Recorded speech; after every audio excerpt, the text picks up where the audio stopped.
Bonjour, bienvenue à la 5e édition du Forum Pulvé. Toute l'équipe technique est heureuse de vous accueillir. Comme vous pouvez le voir, les tests ont démarré, nous sommes à pied d'œuvre et cette année, le thème de la pulvérisation confinée est à nouveau à l'honneur. Les réseaux de fermes éco-phyto ne seraient rien sans les viticulteurs qui les animent. Nous sommes allés à la rencontre de ces viticulteurs pour savoir pourquoi ils se sont engagés dans ces réseaux.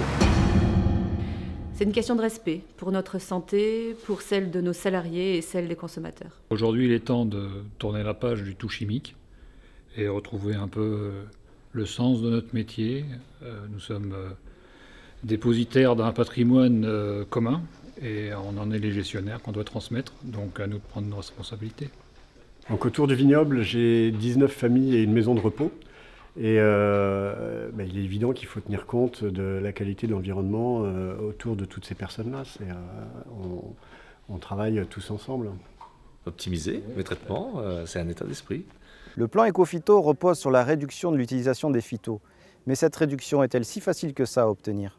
Il y a 20 ans, un viticulteur s'est présenté devant une cuve vide comme ça et a crié à l'intérieur de la cuve « culture raisonnée » en voulant expliquer que le raisonné, justement, la cuve était vide, il n'y avait pas de récolte.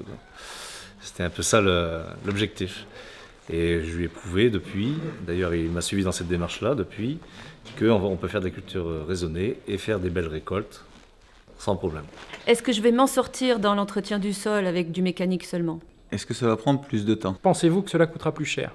Ma crainte, c'est d'avoir le risque d'être dépassé par la maladie. Quand j'ai commencé les couverts végétaux il y a 4-5 ans, 6 ans, c'est vrai que beaucoup de personnes rigolaient, surtout principalement des viticulteurs. Et finalement, je vois qu'au jour d'aujourd'hui, on est quand même dans le goût du jour. On n'est pas dans des systèmes figés, on a un contexte commercial qui évolue, on a un climat qui évolue, tout évolue autour de nous.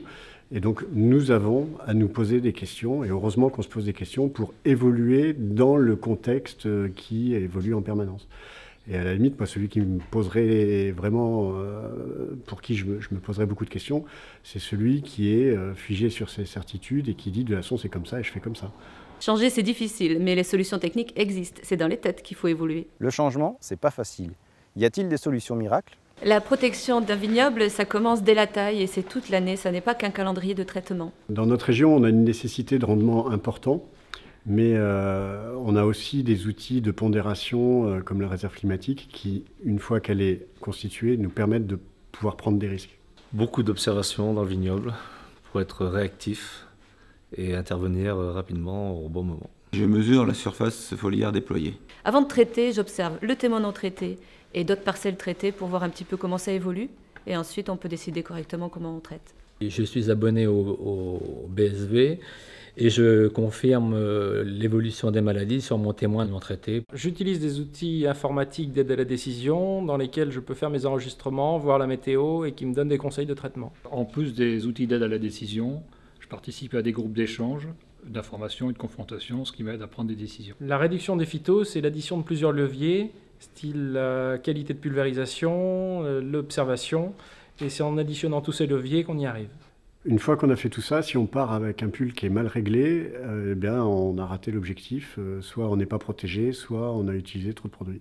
Je fais de la culture raisonnée, je fais du traitement par phase depuis 2002, et je me pose la question, est-ce que je dois m'équiper avec un pulvérisateur confiné ou pas?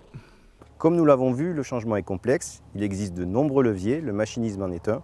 Allons demander à nos experts ce qu'ils en pensent.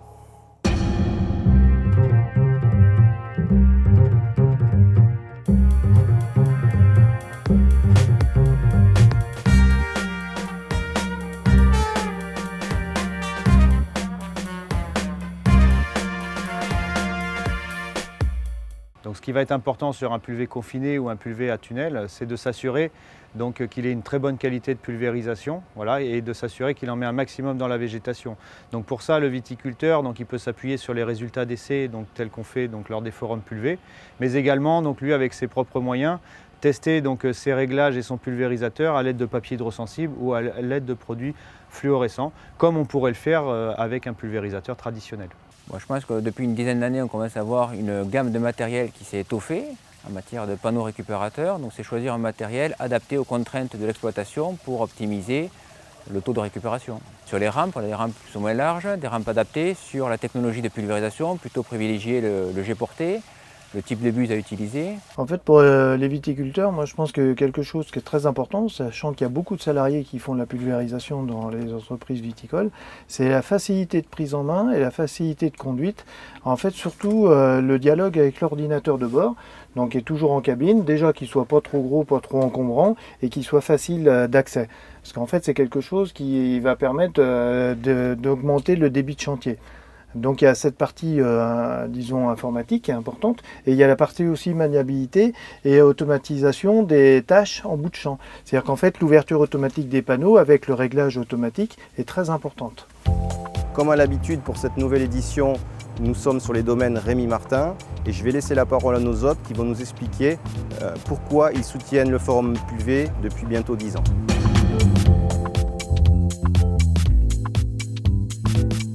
Bonjour, bienvenue sur les domaines Rémi Martin. C'est avec plaisir que nous accueillons pour la 5e édition ce nouveau forum pulvérisation sur nos domaines. Nous sommes certifiés sur les domaines Rémi Martin depuis 2007 agriculture raisonnée. Nous avons ensuite intégré les fermes Ecophyto en 2011. Et enfin, nous avons reçu la certification HVE niveau 3. Et naturellement, nous restons tout le temps en veille sur les axes de recherche et de développement sur l'environnement, sur toute l'innovation possible.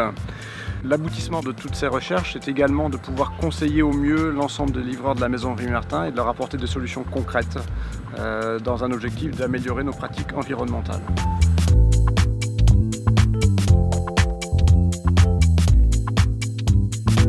Le Forum Pulvé a été créé parce qu'il n'est pas toujours facile d'avoir des informations objectives sur la pulvérisation et parce que certains paramètres ne sont jamais évalués. Allons voir ce que nos experts ont prévu d'évaluer cette année.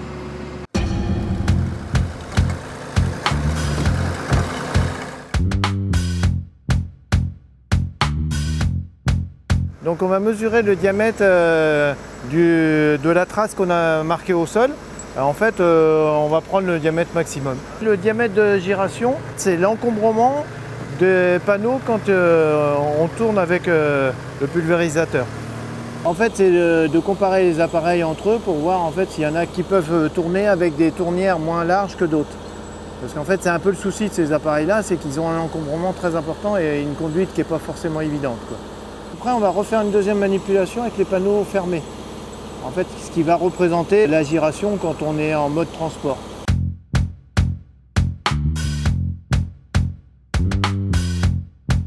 Donc là, nous prenons les cotes du pulvérisateur, hein, donc c'est l'ensemble de ces dimensions, donc pour pouvoir avoir le gabarit de l'appareil. Toutes les longueurs, les largeurs, l'encombrement maximum, minimum et les hauteurs du pulvérisateur.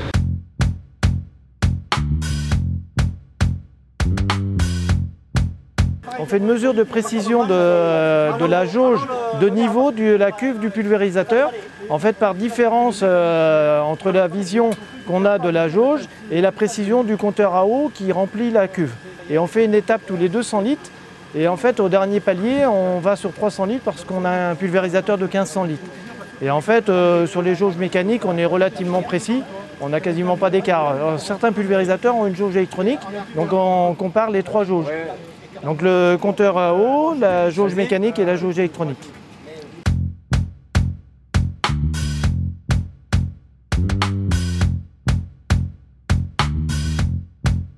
Donc là en fait on fait une mesure de pression pour vérifier qu'il y a la même pression partout et que ça correspond au capteur de pression du pulvérisateur.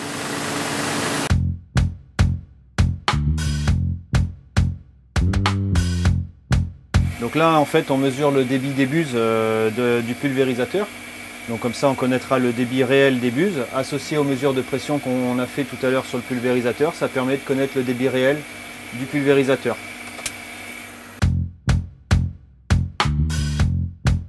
Le but de cette manipulation sert à mesurer la vitesse de rotation du ventilateur de la turbine. Donc pour ce faire, on met un petit papier fluorescent qu'on va coller sur le ventilateur. Et avec l'appareil, après, on va mesurer la vitesse de rotation. Il faut viser le papier et là, après, on va mettre en rotation la turbine pour vérifier la vitesse réelle. On mesure la vitesse de rotation du ventilateur pour être sûr qu'on a le bon débit d'air pour brasser les feuilles de la vigne. Et on avait 3570 tours. Bon, prévu pour 3500 tours, donc on est parfaitement précis, il n'y a pas de souci.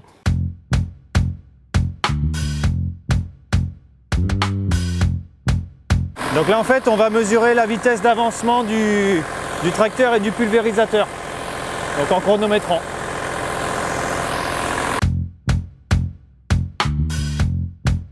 Là on vient de relever la consommation horaire indiquée au tableau de bord du tracteur qu'on avait déjà comparé au passage au bon de puissance pour déterminer la puissance absorbée par le pulvérisateur. Donc on l'a fait pour tous les pulvérisateurs de la même manière, dans le même rang et dans les mêmes conditions.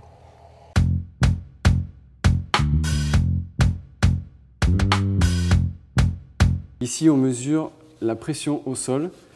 Donc, première mesure, ça a été de mesurer le poids des deux essieux. Ensuite, on a passé les pneus à la peinture pour mesurer la surface de contact au sol, ce qui nous donne en tout donc cette pression au sol.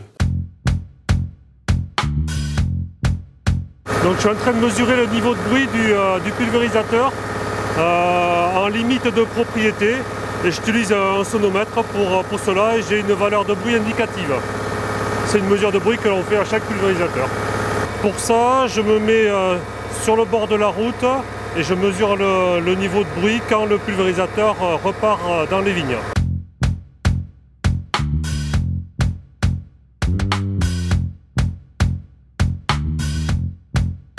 Nous sommes en train de mesurer le taux de récupération des panneaux en simulant une absence de végétation pour voir quelle est la quantité qu'on peut espérer récupérer quand on fait un traitement excoriose au mois d'avril par exemple.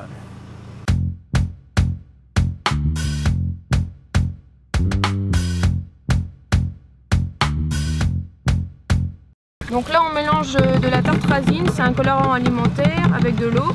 On met ensuite dans le pulvé pour faire de la bouillie. On fait ensuite des dépôts dans la vigne pour quantifier la pulvérisation.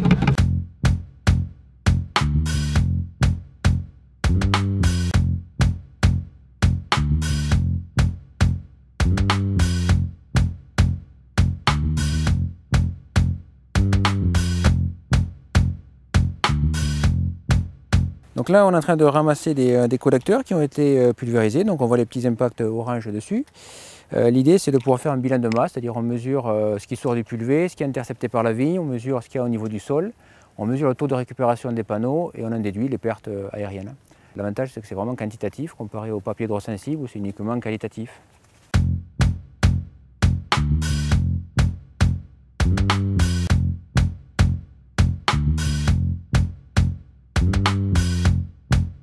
Nous sommes un groupe de professionnels, tous viticulteurs, qui faisons le point sur l'ergonomie et la simplicité d'utilisation d'un matériel.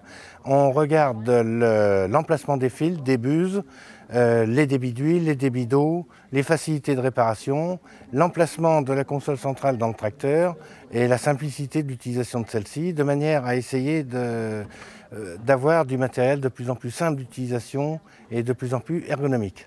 Eh bien cette année encore, les tests sont très complets. Alors maintenant, nous allons laisser la parole aux constructeurs.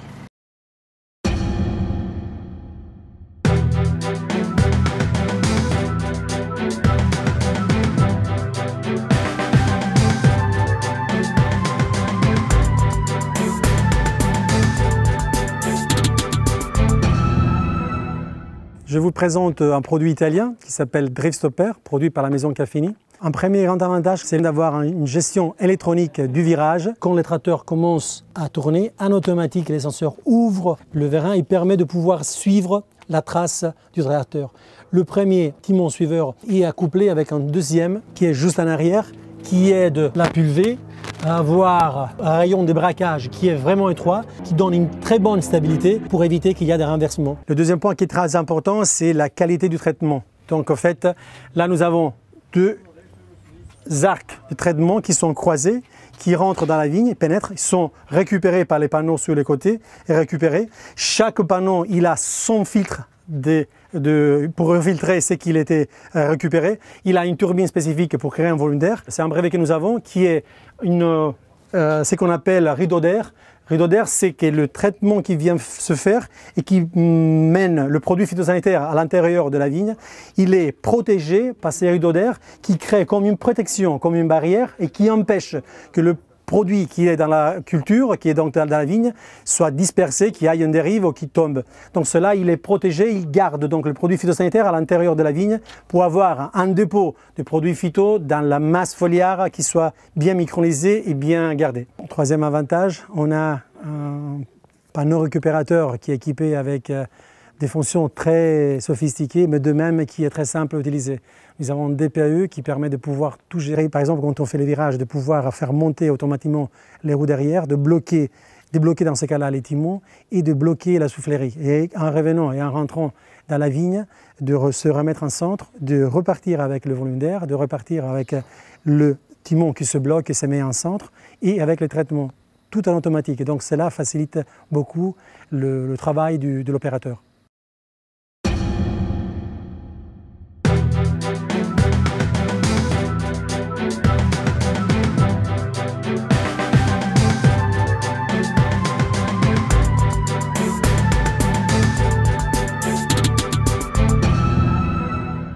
Bonjour, Yannick Velli, pulvérisateur idéal. Je vous présente là donc un appareil DropSafe 1000 litres panneau récupérateur pneumatique. C'est un appareil pneumatique équipé donc de 8 diffuseurs, nous permettant d'avoir donc une hauteur de couverture de végétation importante, donc où l'on peut l'avoir équipé donc en 8 diffuseurs ou 6 diffuseurs. Donc le principe c'est que le liquide donc arrive donc au niveau de l'air à ce niveau-là ici, et c'est la vitesse de l'air qui nous éclate la goutte, ce qui nous permet d'avoir une micronisation très très fine.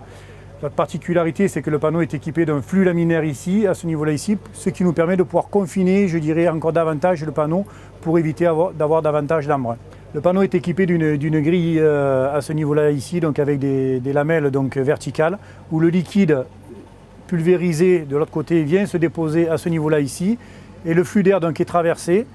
Et tout simplement, le panneau donc, est perforé à ce niveau-là ici, donc permettant tout simplement donc, le flux d'air pulvérisé donc, de l'autre côté, l'air de pouvoir s'échapper par ces ouïes à ce niveau-là ici, ce qui nous évite de créer d'énormes turbulences à l'intérieur du panneau, pour limiter complètement la dérive.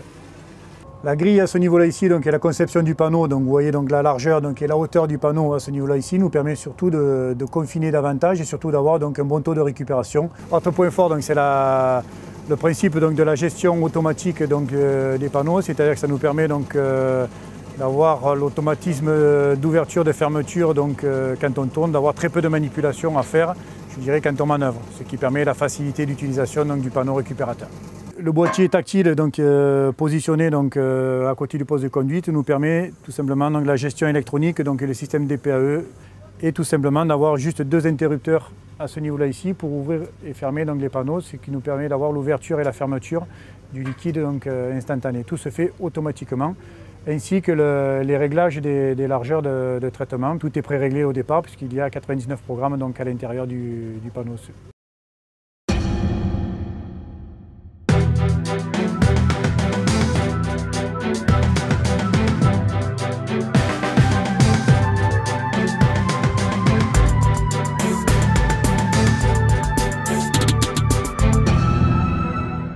Le matériel que l'on présente maintenant est un Coleos de marque Dug. Ici, 1000 litres se présente sur un châssis articulé, semi-porté, avec une rampe homologuée ZNT, équipée de buses également homologuées ZNT, et une qualité de traitement avec une puissance éole hors du commun. Ce pulvérisateur donc, est 2 séries avec des équipements simples d'utilisation, simples d'entretien et surtout de réglage pour l'utilisateur. Donc, la maniabilité de ce pulvérisateur est liée directement à la partie semi-portée collée au tracteur, qui va permettre au tracteur de venir à plus de 90 degrés pour faire un rayon de braquage extrêmement court. Grande facilité d'utilisation du pulvérisateur par un poste unique de commande, que ce soit commande électrique pour le boîtier de commande en cabine ou une seule vanne ou maximum 2 vannes mécaniques pour permettre le fonctionnement du pulvérisateur dans son ensemble jusqu'au rinçage de la rampe en eau claire. Une filtration pour la pulvérisation, une filtration pour la récupération des panneaux récupérateurs et une filtration de aspiration, pompe, pulvérisation. une très bonne qualité de pulvérisation par deux gestions principales. Une énergie éole par un flux tangentiel laminaire et une deuxième ligne de pulvérisation en jet projeté avec des buses ici injection d'air que l'on peut monter en buse à fente ou standard ou buse de turbulence. Ce pulvérisateur se complète également de 3 équipements forts tels que la gestion d'ouverture, fermeture automatique, bout de rang, également un suivi de sol automatique par radar et une régulation électronique débit proportionnel à l'avancement.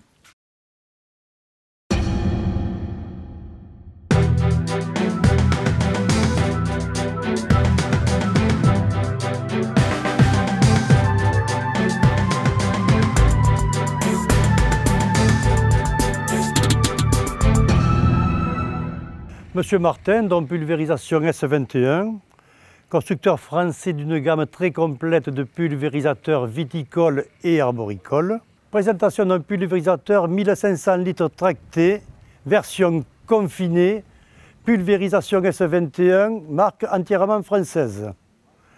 Une cellule 3 points qui tracte la capacité réservoir pour permettre au pulvérisateur un suivi parfait du tracteur. La transmission qui entraîne uniquement la turbine n'aura pas de fonction de mouvement puisqu'elle sera toujours alignée.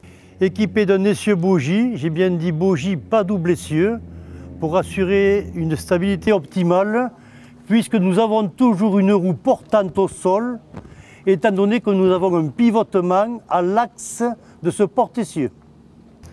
Ce matériel est équipé de 6 mouvements hydrauliques indépendants. Extension des panneaux extérieurs droit et gauche, extension des panneaux intérieurs droit et gauche et également relevage indépendant du tunnel droit et tunnel gauche pour gérer le dévers, les contrepentes, voire les terrasses si le terrain en présentait. Cette pulvérisation confinée, un gros avantage, c'est que nos systèmes de pulvérisation type tube de 5 multicanons chacun peuvent travailler soit en jet projeté, sans ventilation, soit en jet porté avec ventilation, soit en version pneumatique quand les ailes Coanda que nous voyons sont alimentées. Il est vrai que quand nous arrivons à un état végétatif comme à l'heure actuelle, on va dire milieu d'été, la version pneumatique a une pénétration plus importante dans la végétation puisque la goutte est plus fine.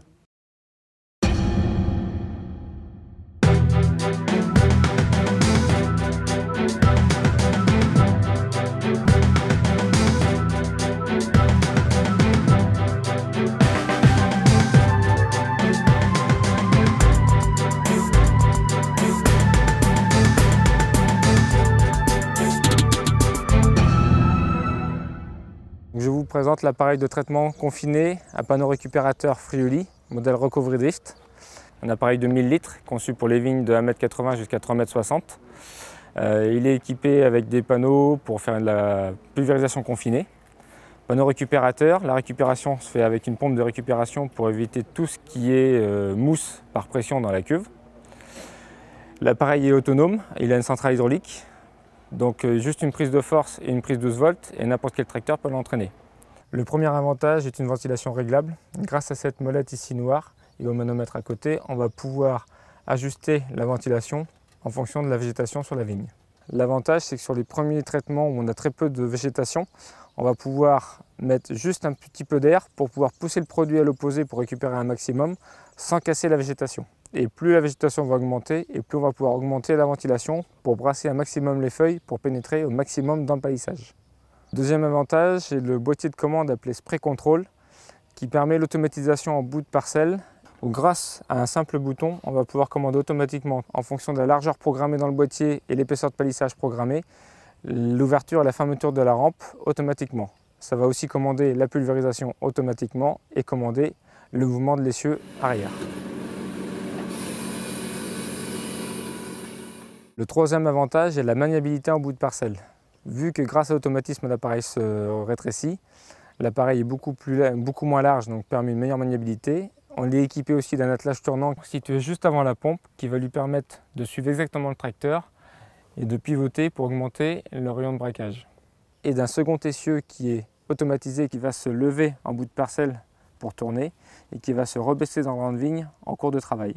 Je pense que c'est clair. Après ce forum pulvé, nous pouvons d'ores et déjà dire que la pulvérisation est un levier majeur de la réduction des produits phyto. Vous pouvez retrouver tous ces résultats sur le site des chambres d'agriculture de Charente et Charente-Maritime et nous vous donnons d'ores et déjà rendez-vous dans 2 ans pour un prochain forum pulvé car comme vous pouvez vous en douter, nos experts ont encore beaucoup de choses à tester.